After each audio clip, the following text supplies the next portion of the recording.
Imo Week, le podcast spécial MIPIM 2023, en direct du Palais des Festivals de Cannes.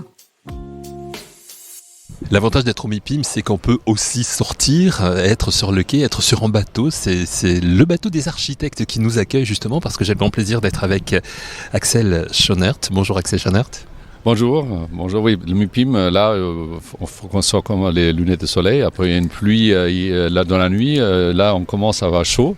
Donc, c'est la partie sympa. Il y a beaucoup de vent, donc il y a la tempête un peu sur les vagues. Ce matin, je me posais la question, est-ce que c'est un signe, la tempête sur le marché immobilier ou pas ? Vous voyez un lien de cause à effet peut-être, allez savoir. Alors la dernière fois qu'on s'était parlé sur Imo Week, c'était à l'occasion de l'inauguration de la maison Bayard, gros succès de l'année dernière. D'ailleurs, l'année 2022, fut très positive pour Axel Schonert, architecte, pour la société, puisque dans le classement du magazine DA, en matière de chiffre d'affaires, vous êtes classé 89e, vous avez gagné, alors je ne sais plus combien, presque une vingtaine de places par rapport à 2021. À quoi devez-vous ce succès ? Alors j'évoque la maison Bayard, mais il y a, j'imagine, d'autres projets, bien sûr. Alors 2022, c'était non, c'est 2021 le chiffre d'affaires, je pense, au 2022. C'est 2020. Là, on est en 2023, donc il publie 2021. D'accord.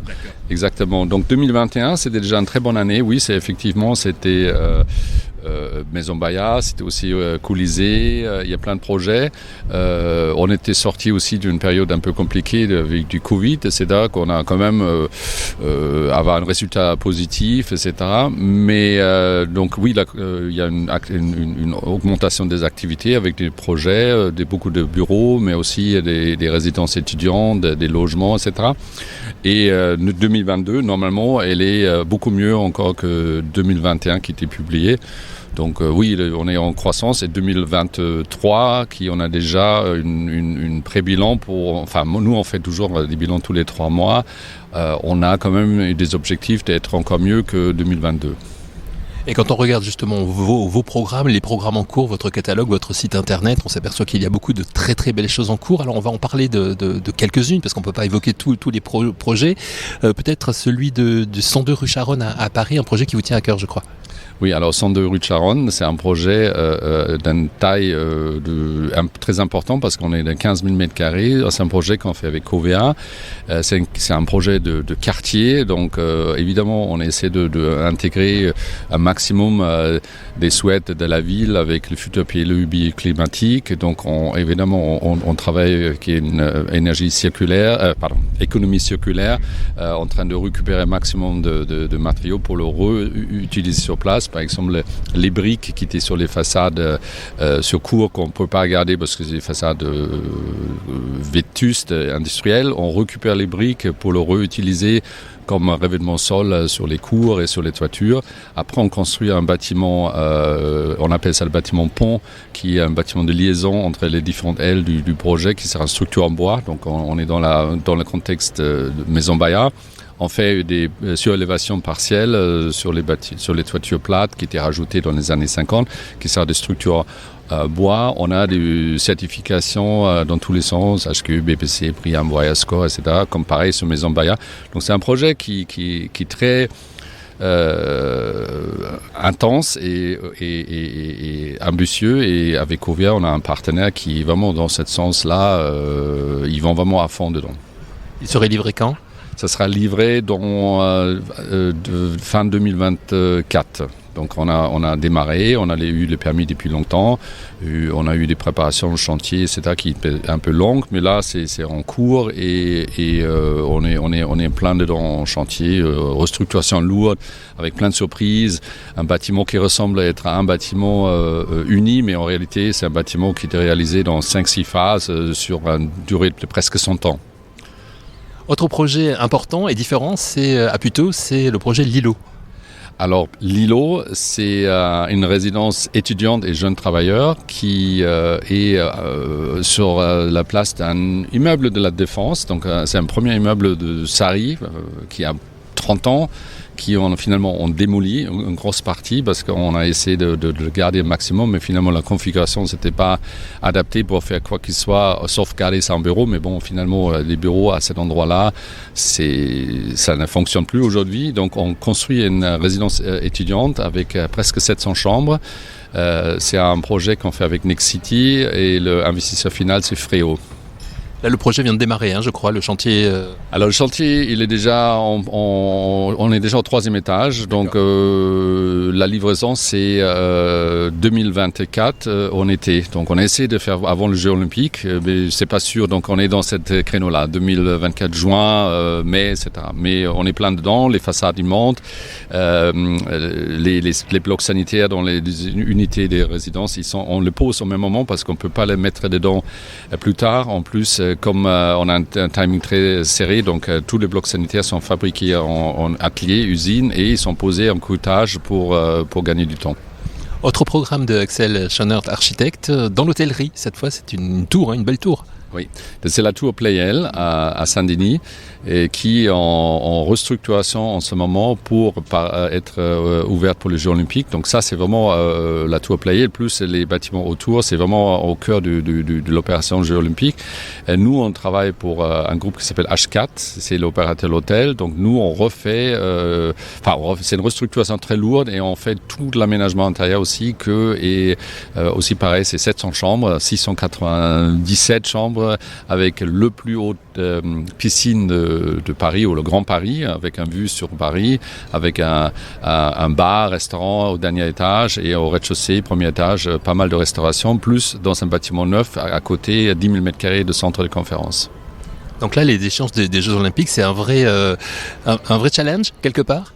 Oui, parce que évidemment, sur un côté, les clients veulent être prêts pour le Jeux Olympiques, parce qu'évidemment, un hôtel dans cet endroit-là, c'est essentiel quand on termine, mais aussi une résidence étudiante psychologiquement et aussi peut-être fonctionnellement, ça sera bien être terminé avant.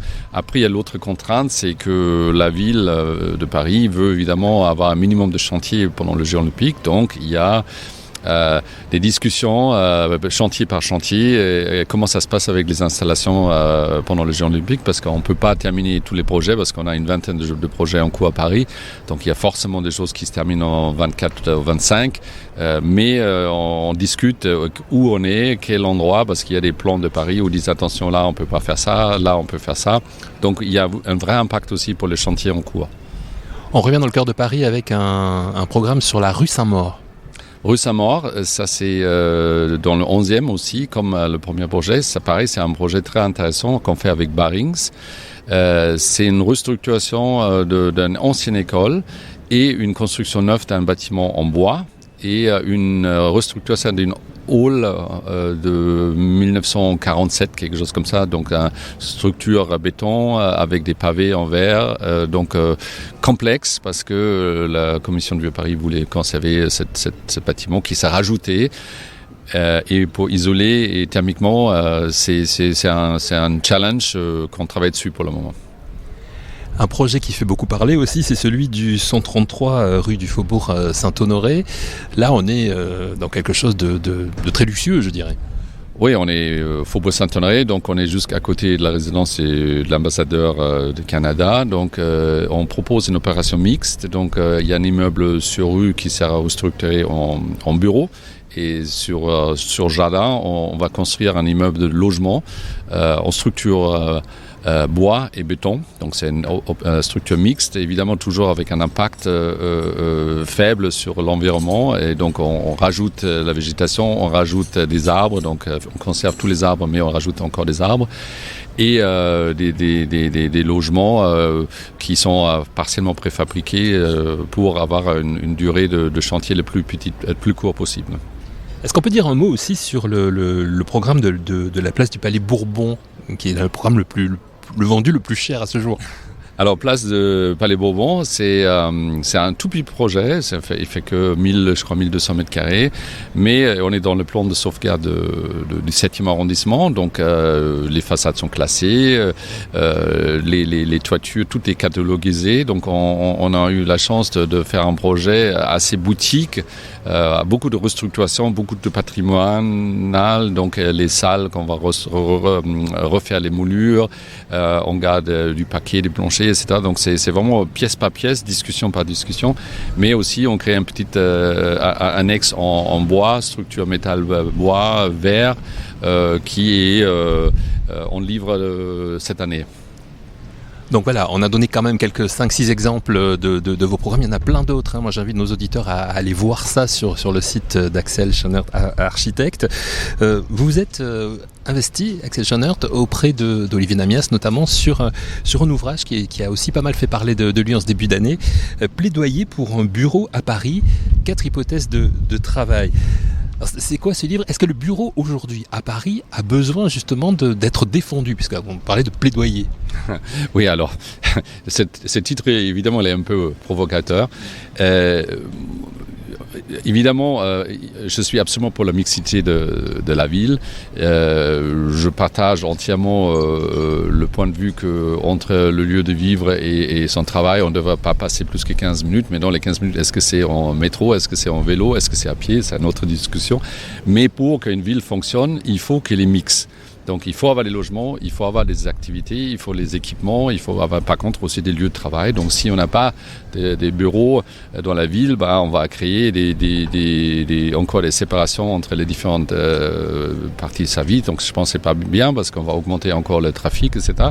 Donc je voulais montrer un peu l'histoire du bureau dans la ville. Il y a tout un contexte historique. Et aussi, après, qu'est-ce que je fais avec les projets ou les bâtiments existants ou la restructuration, toujours dans le contexte du développement durable. Et être sensible. Et chaque projet, quand on parle, elle est complètement différente parce qu'on va toujours faire une approche complètement différente. Soit je garde toute l'existante et je fais vraiment une rénovation intérieure sur la partie technique et isolation.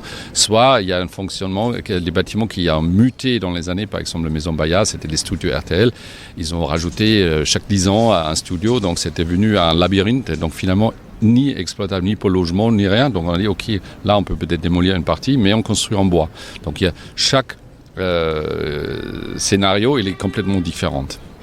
En même temps, cette période que l'on vit aujourd'hui pour le bureau, période charnière, période de mutation, j'imagine que c'est extrêmement motivant pour l'architecte que vous êtes, parce que ça fait appel à la créativité. Oui, aujourd'hui, on est parti on a parlé du coworking avant le Covid. Après, on parlait de home office.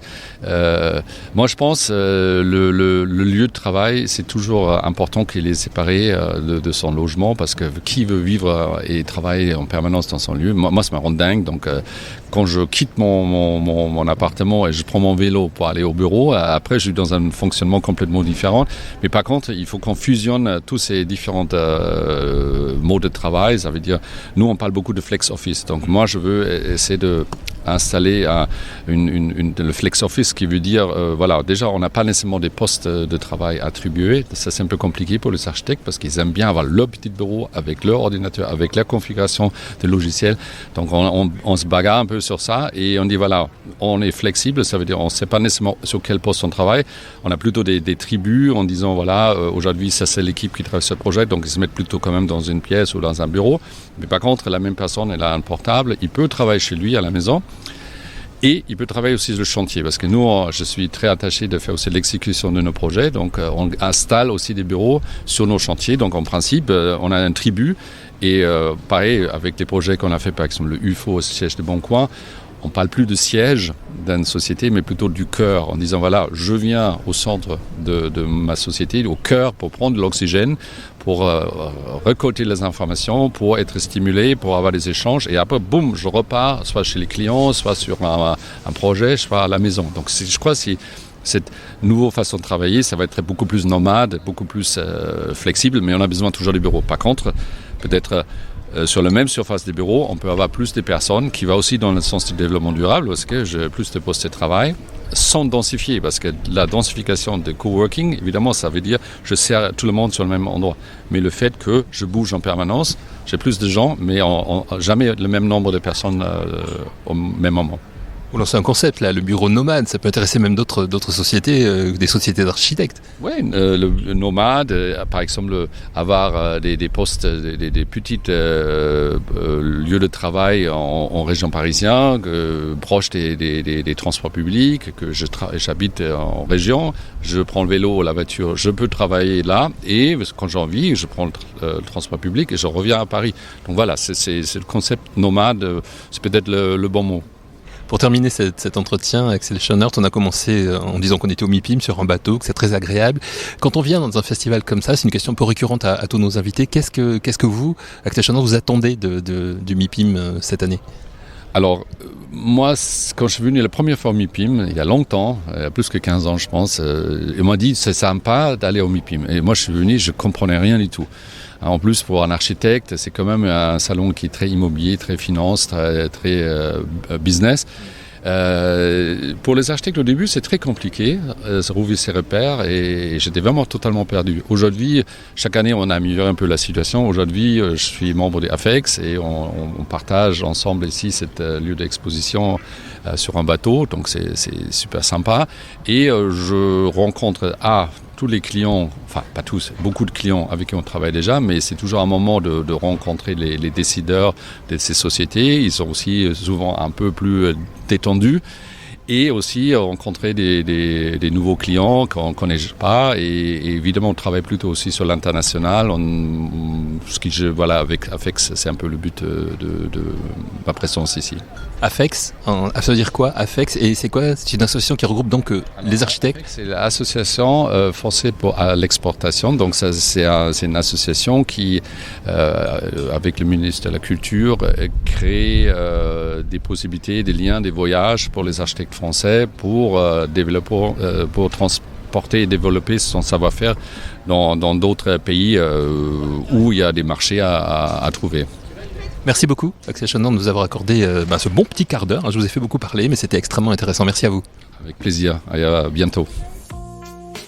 Imo Week, le podcast spécial MIPIM 2023, à retrouver sur imoweek.fr.